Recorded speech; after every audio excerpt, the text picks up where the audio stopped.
27 तारखेला सक्षम ताटे या अतिशय युवा एका मुलाची हत्या झाली आणि त्या सगळ्या आज जे त्याची हत्या झाली त्याला आंतरजातीय मैत्रीची आणि एकमेकांची असलेल्या बांधिलकीची खूप मोठी पार्श्वभूमी. सक्षमची असलेली मैत्री तोडावी याच्यासाठी आचलवरती पुन्हा पुन्हा तिच्या कुटुंबाकडनं तडफड आणली जात होती. हे आचलनी 2 व्हिडिओ रिलीज करून त्याच्यामध्ये सांगितलेलं आहे.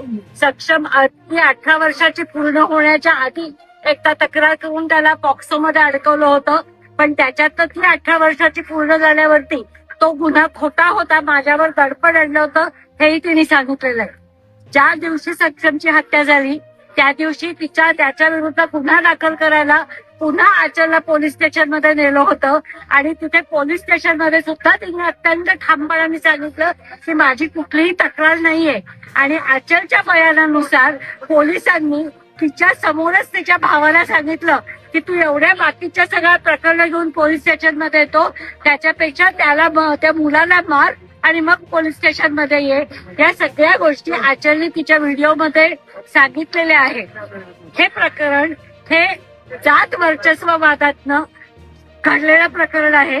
पण दुर्दैवाची गोष्ट अशी आहे की असे प्रसंग जेव्हा घडतात तेव्हा कित्येक वेळेला त्या मुलाची पार्श्वभूमी ही गुन्हेगारी प्रवृत्तीची होती याचा जास्ती बाऊ केला जातो आणि त्याच्यामुळे घडलेल्या गुन्ह्याचं एक क्षुल्लकीकरण करणं, त्याचा एक जो जाणीवपूर्वक पोलिसांकडनं प्रयत्न केला जातो तो होऊ नये आणि त्याच्या सक्षमला न्याय मिळाला पाहिजे.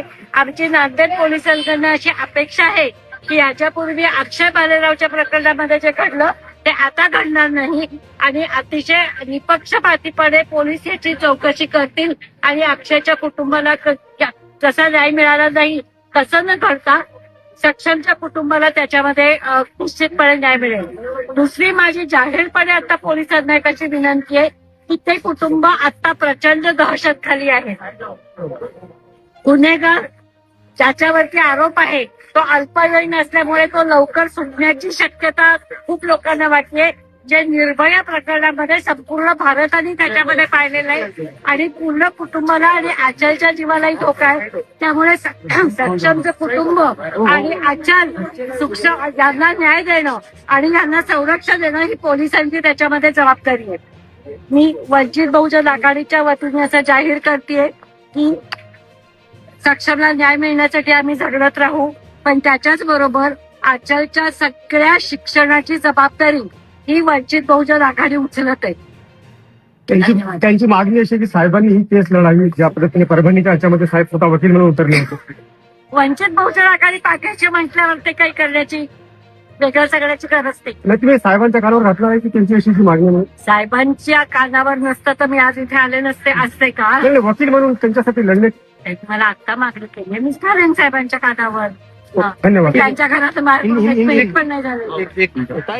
ताज्या घडामोडी जाणून घेण्यासाठी आजच बहुजन आवाज न्यूज चॅनलला लाईक, शेअर आणि सबस्क्राईब करा.